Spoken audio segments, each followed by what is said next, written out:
Abra sua Bíblia, queridão, queridona, no Evangelho de Lucas, no capítulo 12, 49 a 53.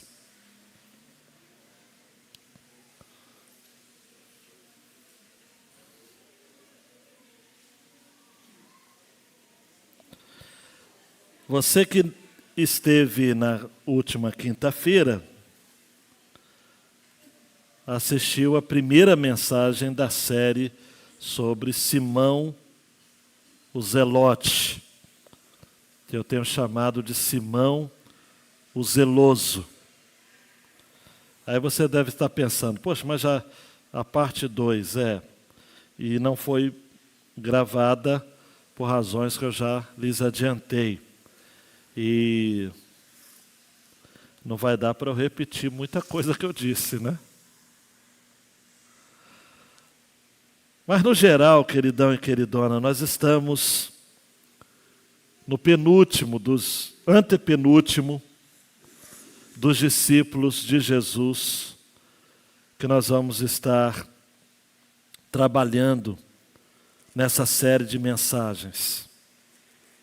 Aprove ao Senhor que neste tempo Ele nos levasse a sérias reflexões sobre aqueles a quem Jesus chamou homens extraordinariamente comuns. Nós temos a lista de Mateus 10, a lista de Marcos 4, a lista de Lucas 6. E em todas elas o primeiro discípulo é Pedro e o último é Judas Iscariotes. Simão Zelote, na lista de Marcos, é aquele que é o penúltimo. E ele é chamado de Simão o Zelote. Antes, deixa eu só explicar por que eu falei antepenúltimo. Porque eu aceitei a sugestão de uma irmã muito preciosa, que eu deveria também, a despeito dele não fazer parte dos 12, obviamente, mas falar também sobre Matias, aquele que entrou no lugar de Judas Iscariotes. Então, é um discípulo que sai do banco de reservas aos 45 minutos do segundo tempo e ainda entra em campo para jogar. E joga bem. Joga bem. Já estudei alguma coisa sobre Matias, não obviamente de maneira dedicada como para pregar, mas já descobri algumas coisas muito interessantes.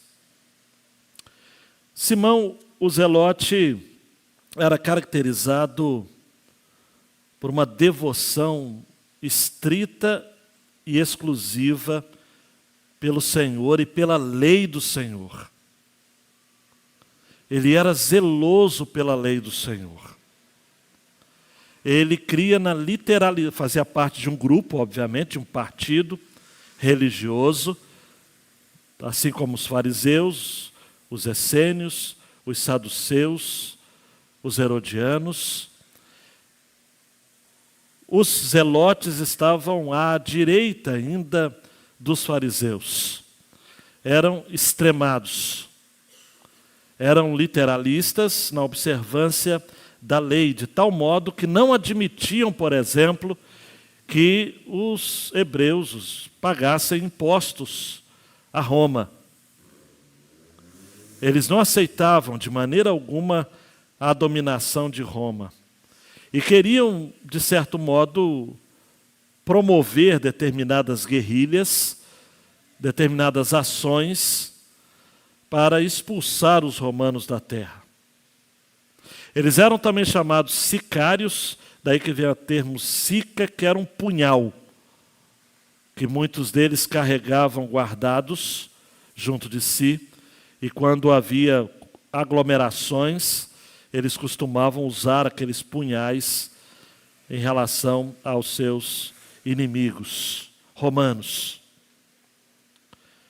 Era um grupo muito organizado de revolucionários, e há um debate de quando esse grupo surgiu, mas historicamente se coloca Simão, o Galileu, como sendo o fundador deste grupo.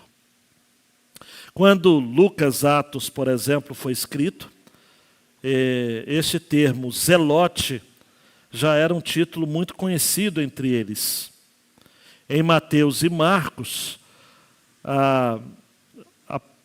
a maioria das versões optou de traduzir zelote, mas se eles tivessem optado por uma tradução literal, eles teriam traduzido como cananeu, que é do aramaico, que tem o mesmo significado de zelote. Pessoas dedicadas, pessoas comprometidas com a lei do Senhor. A história bíblica não nos fala de quando Simão, o zelote, foi convidado para ser um dos 12. Aí eu vou estar usando aquilo que tem sido dito ao longo da história. Há quem diga que Simão o zelote era um pescador, amigo de Pedro, de Tiago, de João e do barquinho, né? Conforme a música que a gente aprende de criança. Uma outra tradução, ou tradição, ligada sobretudo à Igreja Ortodoxa, coloca Simão o zelote como sendo um dos pastores de quando Jesus nasceu. Então ele já era criança naquele tempo, mas estava trabalhando, e ele viu os anjos cantando, glória a Deus nas maiores alturas, e ali ele foi impactado. Uma outra tradição, também ligada ao Oriente, fala de que Simão, o zelote, era natural de Caná da Galileia. E ele ou tinha sido convidado para aquele casamento, que está lá em João capítulo 2, ou ele era o noivo do casamento. Enfim, são suposições, especulações que não entram no mérito. Mas fato é que Simão precisou abrir mão do seu radicalismo. Abrindo parênteses, que eu espero que seja curto, nós vivemos em um tempo de radicalismos também. Ora à direita, ora à esquerda, não apenas no Brasil e agora na Argentina, com a eleição do Javier Milei, mais radicalismos por aí. Simão era radical. Defendia a luta armada. Era um nacionalista, um patriota. Na quinta-feira passada eu disse que eu nem considero como de extrema esquerda, ele era muito mais de extrema direita pelas suas posições nacionalistas. Mas ele conheceu a Jesus e precisou abrandar o seu discurso. A despeito de não termos nenhuma fala de Simão o zelote, muitos ensinos de Jesus eram frontalmente contrários àquilo que os zelotes falavam. Jesus, por exemplo, pagava impostos. Jesus, por exemplo, ensinava o respeito às autoridades constituídas. E, a despeito daquele texto do Evangelho que fala que Jesus pede que 2 espadas fossem levadas, tudo leva a crer que aquilo era para cumprir uma profecia de que Jesus seria contado entre os transgressores. Porque quando Pedro corta a orelha de Malco, porque ele erra, né? Ele cortou a orelha porque ele errou, ele mirou o pescoço, era ruim de espada. Porque todo discípulo de Jesus tem que ser ruim de espada, tem que ser ruim de tiro, porque isso não é próprio do cristão, salvo se ele, obviamente, trabalhar com isso, né? For um agente de segurança, ou da segurança pública. E Jesus disse assim, olha, aquele que ferir por espada, também será ferido por espada. O discurso de Jesus, eu sei que você deve estar se mexendo na cadeira, era pacifista, não como a gente hoje, alguns compreendem esse termo, mas era um discurso E ele mesmo, nesse texto que a gente vai ler, ele vai dizer de que ele não veio promover essa paz, no sentido de paz como sendo uma ausência de adversidades. Mas Jesus disse algumas coisas, nem Pedro, difíceis de engolir, não é? Por exemplo, se o teu inimigo bater numa face, oferece outra. Simão Zelote, ouvindo isso, deve ter... Se o teu inimigo te pedir para andar 1 milha, caminhe com ele 2. Se te pedir uma capa, dá túnica. Tem que emprestar sem esperar receber em troca. Tem que amar a quem persegue. A quem lhe persegue. Tem que orar para quem lhe faz o mal. O zelo de Jesus, queridão, queridona, não é um zelo carnal, como era o zelo dos zelotes. Por isso que eu trouxe esse texto para a gente trabalhar aqui, porque Jesus, ele nos diz de que caminhar com Ele, seguir a Ele, é ter de lidar com sérias decisões. É perder para ganhar. É descer para subir. Na lógica do reino, amados, o maior é o menor. Na lógica do reino, vale quem serve, não quem é servido. Na lógica do reino, cada um tem que lidar com seu prejuízo. E no que depender da gente, a gente tem que ter paz com todos. Mesmo que a paz constitua uma perda pessoal. Nesse texto aqui, de maneira assim muito forte, Jesus está dizendo que quem segue a Ele está muito mais próximo de sofrer do que de ter uma vitória com sabor de mel. É sofrer bebendo fel. O fel da dor, da traição, da decepção, da frustração, da desilusão. É entender que, de fato, seguir a Jesus nos leva ao limite de nós mesmos. Eu, quando li esse texto e falei, eu vou trabalhar com Simão Zelote nesse texto, porque ele não aparece aqui, mas tudo leva a crer que Simão Zelote estava ali de olho, estava olhando, observando as falas de Jesus. E isso sim é ser zelote. Seguir a Jesus é ser um verdadeiro zelote, mas é zeloso pelas coisas de fato de Deus e não pela lei dos homens. Zelote, Simão, o zelote, amava mais a Israel do que a Deus. Como tem gente hoje que ama mais o Brasil do que a Deus, ama mais, tem crente que ama mais a sua denominação do que o próprio Senhor Jesus. Tem gente que a denominação está aqui e o Senhor está aqui. E nós somos desafiados nesse texto a vivermos de fato um discipulado que exige de nós sérias decisões. Então vamos ao texto. Lucas 12, 49 a 53. Palavras de Jesus, tá ok?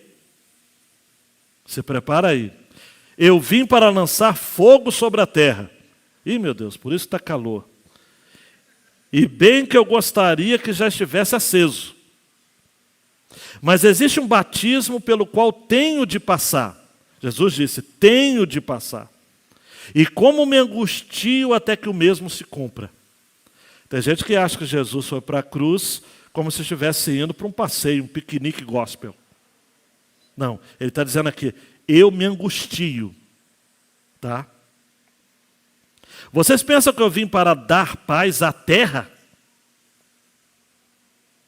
Eu afirmo a vocês que não. Pelo contrário, vim para trazer divisão.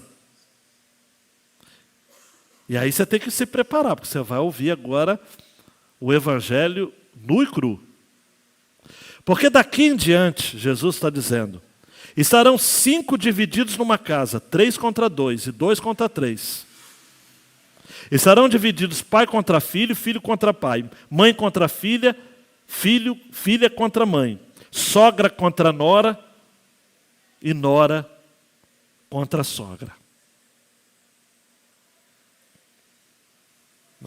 Se segura aí, nada de fazer piada, viu? Com texto sagrado, porque o texto é sério. João Marcos, meu filho, o tempo que vivemos hoje é um tempo de discipulado marcado por sérias decisões.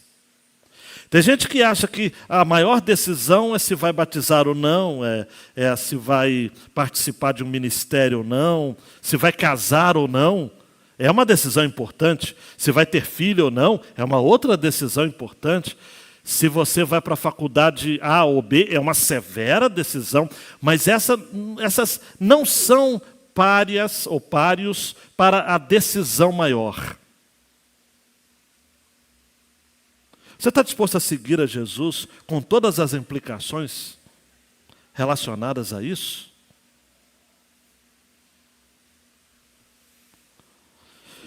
Várias fontes de estudiosos dizem que depois que Jerusalém foi destruída no ano 70 depois de Cristo, Simão, o Zelote, levou o evangelho para o norte e pregou até nas ilhas britânicas. Simão não aparece no relato bíblico, mas todos os relatos dizem que ele morreu por pregar o evangelho. O que me deixa assim, queridão e queridona, com o coração em fogo. Esse homem que antes estava disposto a matar e ser morto por causa da política, agora ele encontrou uma causa muito maior para entregar a sua vida. A proclamação da salvação para pecadores de todas as nações, tribos, línguas, nações. Eu acredito que todos nós precisamos ter uma causa pela qual podemos entregar as nossas vidas. Martin Luther King tinha uma frase muito comum que ele citava: quem não tem uma causa pela qual morrer, não merece viver. Não merece viver. Esse texto é uma versão condensada do texto de Mateus 10, 34 a 36. Lucas faz aqui algumas adequações, coloca alguns destaques especiais. Em Mateus, por exemplo, ele termina dizendo: os inimigos de uma pessoa serão os da sua própria casa. Uma referência ao texto de Miqueias. Apontando, Erivelto, que o ambiente que a gente mais sofre por ser cristão, a priori, é dentro de casa. Se você acha que, pastor, eu não entendo por que em casa eu sofro. Está na Bíblia, então você precisa ler a Bíblia e você vai entender isso. Jesus aqui fala de fogo. E é claro que quando a gente fala de fogo na Bíblia, oh meu Deus do céu, fogo pentecostal, é fogo não sei o quê. Esse fogo aqui é juízo. Jesus está dizendo: eu vim para lançar juízo sobre a terra. E eu gostaria que já estivesse aceso. Natália, o próprio Jesus, às vezes, pensava como nós, né? A gente passa para um determinado lugar, estava comentando aqui com o Nen, a gente fala: Senhor, volta logo. Dá um clique aí, João. Porque esse tempo que a gente vive é um tempo de grandes decisões. E de tal modo que, às vezes, nós, como Jesus, ansiamos, de fato, que o juízo de Deus venha sobre a face da terra. A imoralidade, amados, tem crescido de uma forma revoltante. Sabe, eu não sei para onde vai a nossa juventude. Sinceramente, eu não sei. Tem gente que fala assim, se defende assim: pastor, eu não assisto mais notícia. Tudo bem. Mas mesmo quem não é aficionado a assistir notícias, as notícias que escapolem e a gente acaba lendo, já nos deixa extremamente perplexos, a ponto de perguntar se haverá futuro para a raça humana. Será que vai haver? Várias coisas aconteceram. Só essa semana, nem jogo do Brasil a coisa funciona bem. A direção coloca brasileiro e argentino lado a lado como se fossem irmãos. Não ia dar certo nunca, amados. Alerta vermelho. Mas não. Resultado, o que aconteceu. Poderia ter acontecido uma tragédia ali, muito maior. Deus ainda, por graça comum... pastor, está colocando Deus no futebol? Não é que eu estou colocando Deus no futebol, eu coloco Deus em tudo. Porque se eu não colocar em tudo, a gente não vive. Deus, na sua soberana graça comum, agiu ali. Poderia ser uma carnificina.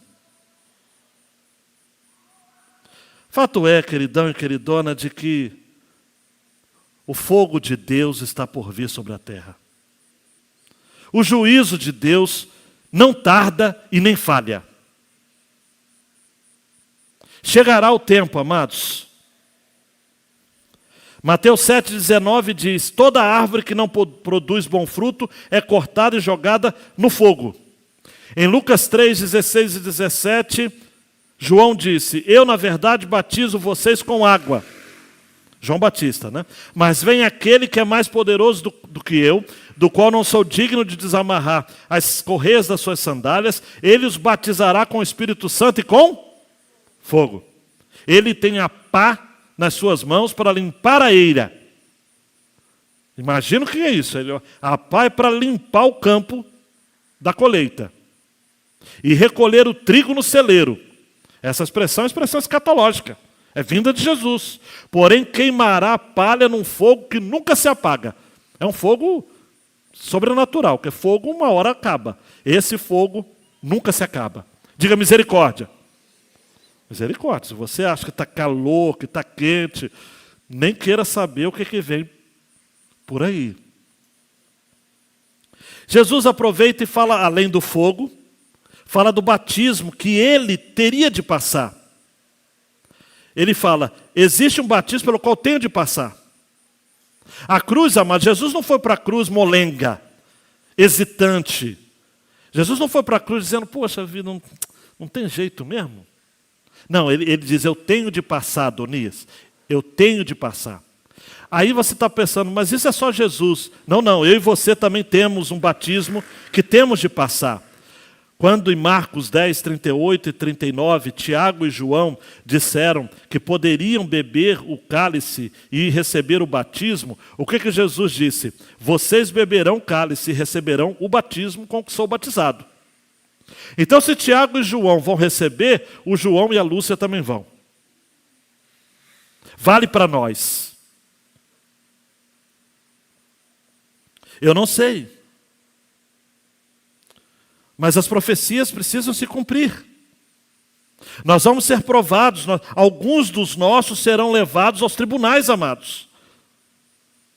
Pode ser que governo que seja, nós vamos ser fichados. Alguns dos nossos vão ser torturados, como já estão sendo. Como já estão sendo. A Junta de Missões Mundiais conseguiu trazer um pastor iraniano para falar em algumas igrejas do Brasil, ele que foi preso e por não negar a sua fé.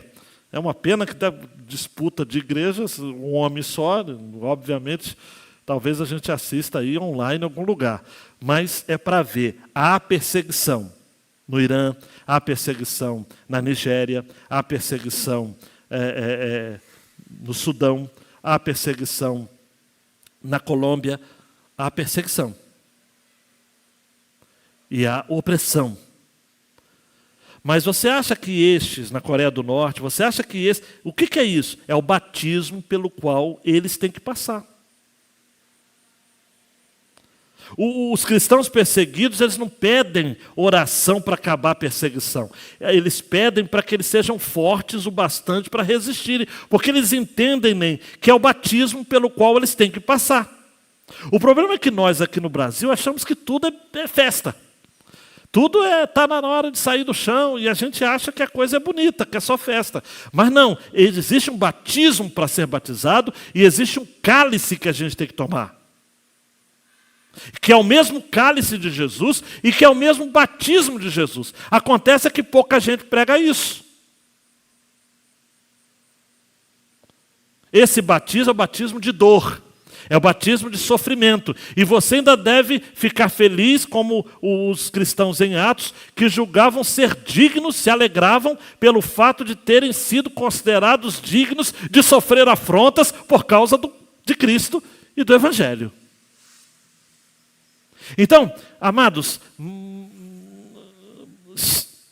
melzinho na chupeta, nunca mais.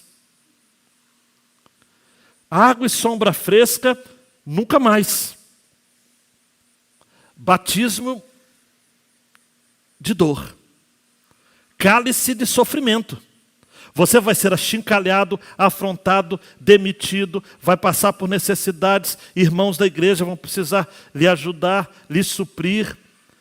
Você será humilhado, você vai ser xingado, você vai ser colocado em condição de perseguição na sua repartição de trabalho. Na faculdade você vai ser provado, você vai ser confrontado acerca da sua fé. Eu não sei por que as pessoas colocam na cabeça de que vai ser bom e quando vem umas lutas, às vezes nem vem com aquela luta, vem uma lutinha e a pessoa já está pensando em desistir, já abre mão, já diz que não quer mais saber desse negócio de Deus, de igreja e tal. Como uma pessoa recentemente falou comigo, é injusto o crente sofrer.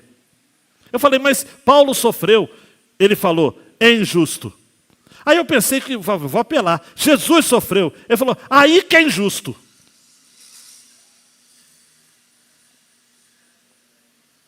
Aí não tem como, eu vou falar o quê? Jesus disse, versículo 51. Vocês pensam que eu vim para dar paz à terra? Aí você está pensando, mas pastor, Jesus disse, deixo-vos a paz. Ele falou isso para os seus discípulos, em João 14. Você acha que Jesus veio para trazer paz à terra? É igual o concurso de Miss, né? Dá um microfone para uma mulher daquela falar, eu quero a paz no mundo. Né? Você acha que Jesus é uma Miss que veio desejar a paz ao mundo, à terra? Você está completamente enganado. Jesus diz, eu afirmo a vocês que não. Pelo contrário, eu vim trazer divisão. A vinda do rei trouxe divisão. Mas é divisão no sentido de definição. Ele é o príncipe da paz, mas não uma paz gratuita. Toda paz, amados, é fruto de guerra. A paz, ela não antecede a guerra. A paz sucede-se à guerra. Quando Jesus nasceu, os pastores em Belém ouviram os anjos, a miríade de anjos, em Lucas 2,14, cantarem glória a Deus nas maiores alturas e paz na terra, entre os homens a quem Ele quer bem. Não paz na terra. Na Bíblia está dizendo de que quando ouvirem falar de paz, vai vir repentina destruição. Ouvirem falar. Porque nunca vai ter paz na terra. Nunca. A gente está acompanhando Israel, provavelmente amanhã. Então são 50 reféns liberados, 4 dias de trégua, 150 palestinos liberados, todos mulheres e crianças, de ambos os lados. Só que de ontem para hoje já deu um quibrocó, não vai acontecer, tem protesto a favor, protesto contra, e como é que vai ser isso daí? À medida que libertar cada refém israelense, vai ter uma contrapartida. Paz no mundo é negociada. Você acha que o Benjamin Netanyahu, o primeiro-ministro de Israel, está fazendo esse acordo com o Hamas porque quer? É porque toda paz tem que ser negociada. No mundo é assim. Por isso que não existe paz na terra. Não.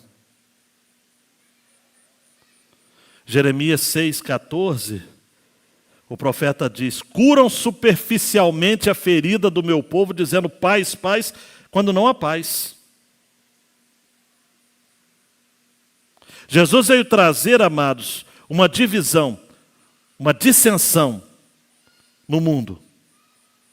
E é isso que nos faz, então, e Donald Grable vai dizer naquele livro, O Reino de Ponta Cabeça, é isso que mostra como que o reino está, de fato, invertido. O reino de Deus, ele inverte as nossas suposições e as nossas expectativas. Aquilo que é grandeza aos olhos do mundo é pequenez aos olhos de Deus. E aquilo que é pequeno aos olhos do mundo é grandioso diante de Deus. Por isso que Jesus disse em Lucas 22, isso, não é? A partir do 25, os reis dos povos dominam sobre eles, e os que exercem a autoridade são chamados de benfeitores. Mas entre vocês não é assim. O maior entre vocês seja como menor, e aquele que dirige seja como quem serve. Pois qual é maior, aquele que está à mesa ou aquele que serve? Não é verdade que aquele que está à mesa? Pois no meio de vocês eu sou como quem serve. É interessante, amados. No mundo, a grandeza está com quem está no topo. É o poderoso, é o mestre, é o craque, é o primeiro, é o governante. É incrível como que a gente vê essas imagens, não é? Como que há toda uma liturgia do poder, não é? Essas solenidades que a gente vê pela televisão, é tudo, fulano senta no lugar de destaque, de honra. Mas Jesus inverte tudo isso. Glória a Deus, aleluia. Para Jesus a grandeza está em quem está na parte de baixo. É o servo. É o escravo. É o último. É a criança. Os senhores pagãos dominam seus súditos. Jesus diz, não é assim entre vocês. A grandeza no reino de Deus não é medida pelo poder que exercemos sobre os outros. O prestígio não é calculado pela altura do nosso degrau na escada social. No reino invertido de Deus, a grandeza está na nossa disposição de servir. E o serviço aos outros é o padrão de estrutura do novo reino. Eu fico pensando o que um zelote poderia aprender com essa fala de Jesus. Sobretudo, se segura ainda só um pouquinho, quando Jesus fala de que essa divisão, e aí Lucas ilustra isso de uma maneira muito interessante, né? Quando ele fala o seguinte, imagina 5 pessoas divididas numa casa. Amados, mesmo eu que não sou muito bom de matemática, difícil ter equilíbrio, igualdade com 5. Porque 5 você tem 4-1, você tem 3-2, não tem. Nunca vai ser 4, tem como ter 2-2. 5, e Jesus usa de matemática aqui, ele diz o seguinte, olha, estarão 5 divididos. 3 contra 2 e 2 contra 3. Nunca vai dar empate. Pai contra filho e filho contra pai. Mãe contra filha e filha contra mãe. Relações naturais. Sogra contra nora e nora contra sogra. Relações legais. Então, tantos relacionamentos que a gente tem na família por genética, por laços de sangue, pai, filho, filho, pai, mãe, filha, filha, mãe, quanto laços que a gente tem por conta da lei, a gente casa com alguém, vem a sogra junto. Então, a sogra contra a nora e nora contra a sogra. Não importa quais são os vínculos relacionais. Jesus manda avisar você. Vai ter conflito. E não é conflito por briga, não é conflito por ignorância, é conflito por conta de fé. Todas as vezes que você se manifestar do lado do Evangelho de Jesus, você vai ter divisão na sua própria casa. Sabe aquele assunto que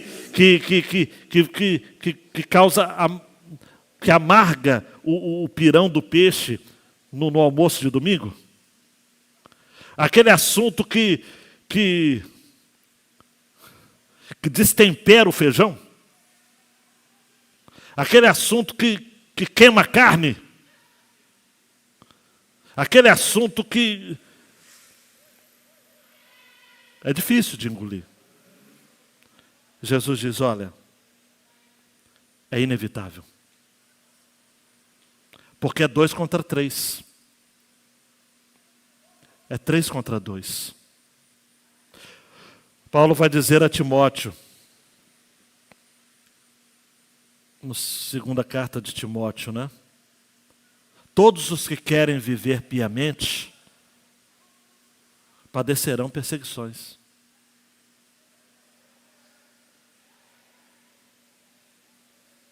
E o Zelote está ouvindo, né? E ele primeiro está aprendendo que o sofrimento é inevitável. E que está debaixo do jugo, quer seja de Roma, ou quer seja de qualquer outra potência, é inevitável.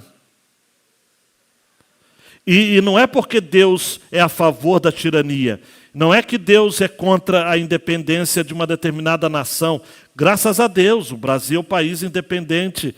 E a gente louva a Deus por isso, mas é de que, na verdade, vos digo, né, nenhum país é totalmente independente.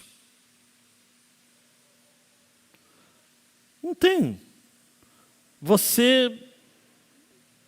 Brasil depende. Depende da China. A gente não gosta, mas depende da China. Depende dos Estados Unidos. Depende da Argentina. Tudo bem que eles dependem mais da gente, mas é outro. É mútuo isso. Acontece uma crise no mundo, amados. Lá do outro lado do mundo afeta a sua mesa. É que a gente não pensa nisso, não, mas afeta o preço do pão. A guerra lá afeta o preço do pão, do fermento. O sofrimento é inevitável. Uma outra lição que Simão Zelote precisava aprender com Jesus é que o ministério não é local, é mundial. Simão está preocupado com a Galileia. A Galileia, amados, é do tamanho da metade do Distrito Federal. É muito pequeno. E Jesus está dizendo, Simão, olha para o mundo. Toda autoridade me foi dada no céu e na terra. Vão e façam discípulos de todas as nações. Mateus 28. Por isso que Simão Zelote, quando entendeu, ele fez missões, obviamente. Porque ele falou, gente, eu tô preocupado com a Galileia, mas eu tenho um mundo. Tenho um mundo.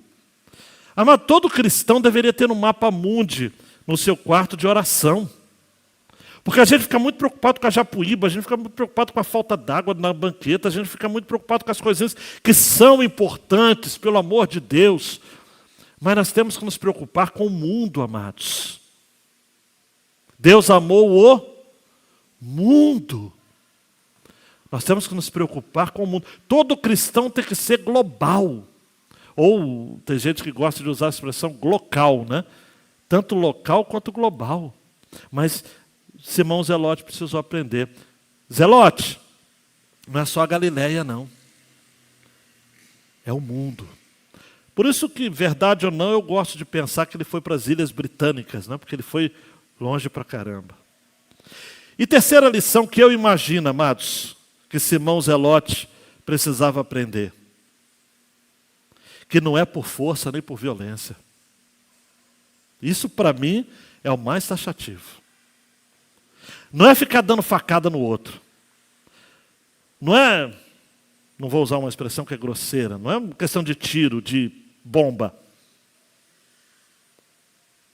Não é luta contra homens. Jesus falou, a nossa luta, Paulo falou aos Efésios, né? Jesus também falou através dele, né? A nossa luta não é contra a carne nem contra o sangue. A gente não tem que ficar discutindo com pessoas, amados. com quem pensa diferente politicamente da gente, com quem torce para um time diferente da gente, por quem, enfim. Não. E a gente, no que depender da gente, amados, você fala assim, pastor, eu tenho inimigos que eu nem sei que tenho. É verdade, eu entendo isso, mas Jesus manda dizer para você o seguinte, está lá em Lucas 6, 27 a 29. Amem os seus inimigos. Façam o bem aos que odeiam vocês. Abençoem aqueles que os amaldiçoam. Orem pelos que maltratam você. Ao que lhe bate numa face, ofereça também a outra. Ao que lhe tirar a capa, deixe que leve também a túnica. Acredito que é esse a proposta que a gente precisa definitivamente viver para a gente não se perder. Simão Zelote aprendeu. Eu tenho certeza disso. Aplicações para a gente ir para casa, mas com o coração tem que arder. Eu não estou desejando que você vá para casa tranquilo, não. Vamos pensar. 2 cliques, já deu, né, João? A vida não costuma ser generosa com ninguém. Por isso uma dica, mantenha os olhos na eternidade. Interessante, amados, que em Atos capítulo 1, versículo 8, eu vou falar o básico aqui. O texto diz, ser-me-eis testemunhas tanto em Jerusalém, como na Judéia e Samaria, até os confins da terra. Tem gente que só fica na sua Jerusalém. Tem gente que se preocupa só com a sua vida. Vá além. E a outra aplicação. Faça o máximo que puder. O máximo mesmo. Preste atenção aqui. Não dizia só atenção. O máximo mesmo. Para ter paz com todos. Todos. No seu caminho de vida, seja construtor de pontes e não de muros. Presta atenção aqui. Tem gente que só constrói muros na vida. Tem gente que só separa pessoas. Tem gente que é usada por Satanás para causar dissensão na sua própria casa por comentários infelizes. Se você não tem algo melhor para falar do que o silêncio, quer um conselho? Fica quieto. Se você acha que o que você vai falar não vai produzir paz, fica calado. Fica calado. Vamos ter paz, gente.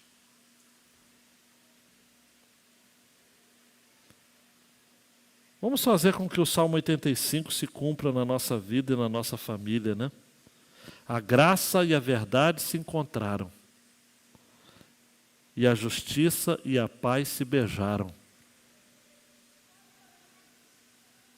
Graça e verdade se encontraram.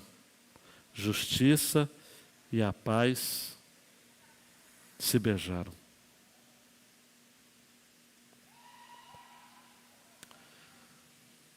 Dê um clique aí, João. Caminhando para o final. Agora sim. Simão tornou-se discípulo de Jesus. E ele não deixou de ser patriota. Mas só que o seu patriotismo assumiu contornos mais nobres e mais profundos. Porque ele era cidadão da pátria dos céus. Simão aprendeu com Jesus que o grande poder escravizador da Palestina não era Roma, mas era o pecado. E Simão nunca mais usou a adaga, nunca mais precisou usar arma nenhuma, nem a lança, porque agora ele era um pregador do Evangelho. Por isso que o verdadeiro patriota não era o Simão Zelote, é o Simão discípulo. O Zelote antes tinha Roma como inimigo, agora ele passou a ter o pecado como inimigo. E ele se tornou um pregador. Porque ele entendia que o mundo, por mais caótico que seja, e por mais que bagunçado esteja o nosso contexto, nós precisamos ser agentes de paz. Está lá nas bem-aventuranças de Mateus 5. Bem-aventurados os pacificadores, porque eles serão chamados filhos de Deus. Hoje eu descobri uma curiosidade do grande compositor Ludwig van Beethoven. Diz que ele tinha uma estratégia quando ele ia tocar num lugar muito rebuscado, muito refinado, pessoas cultas que, quando ele via que não estavam interessados em música de verdade, apenas em música, enfim, para agradar os seus ouvidos, trazendo calmaria, ele pegava, se assentava ao piano e começava a tocar uma peça bem agradável, né? Movimentos lentos, suaves, elegantes. E quando a audiência estava se embebedando, né, com aquelas notas tão pacíficas e tranquilas, ele batia o antebraço no piano, fazia um barulho, um estrondo absurdo e ria do choque que ele provocava. Preste atenção aqui. Esse mundo não é uma cantiga de ninar. Vida cristã não é um cai-cai balão aqui na minha mão. Não é uma musiquinha de criança. A vida não é para crianças. Viver com Jesus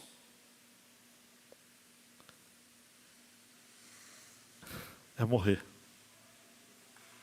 Se alguém quer vir após mim, Lucas 9, negue-se a si mesmo. Dia a dia tome a sua cruz e siga-me. E Jesus diz mais: porque quem quiser salvar a sua vida, perderá. E quem perder a vida por minha causa, esse a salvará. Abaixe sua cabeça, ore ao Senhor.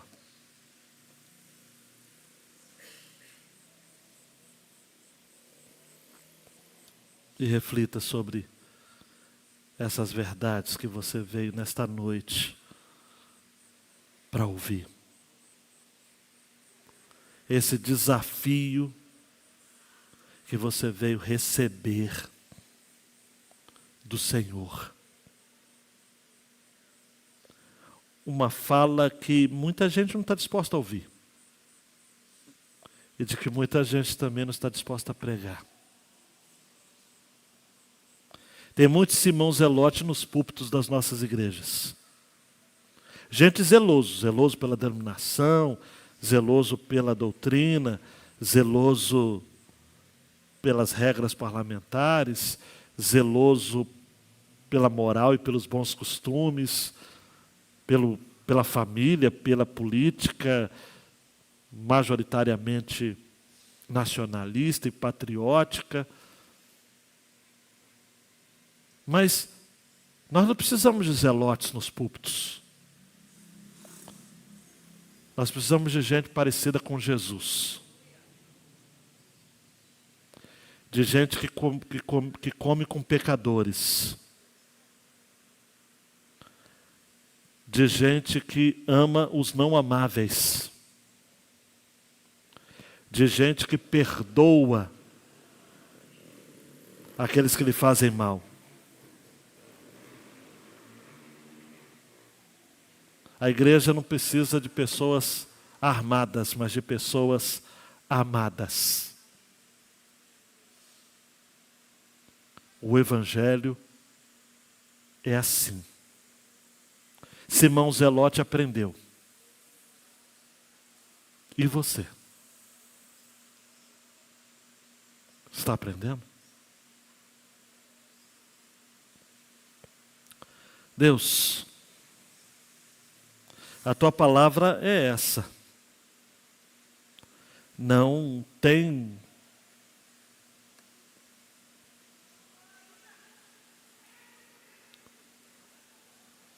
amenizações, edições, contemporaneizações.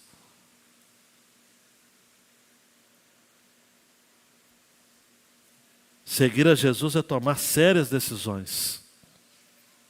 É remar contra a maré. É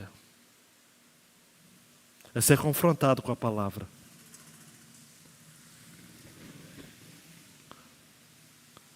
Que hoje tenha gente saindo daqui procurando alguém, pedindo perdão.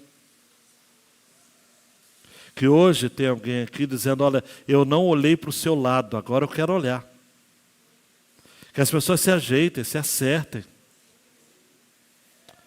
A gente precisa se dar bem. Não importa quem tenha razão. A gente precisa viver juntos como irmãos.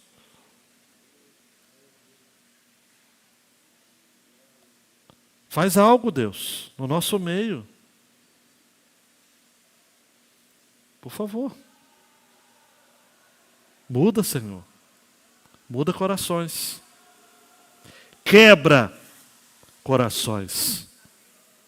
No nome do Senhor Jesus. Amém.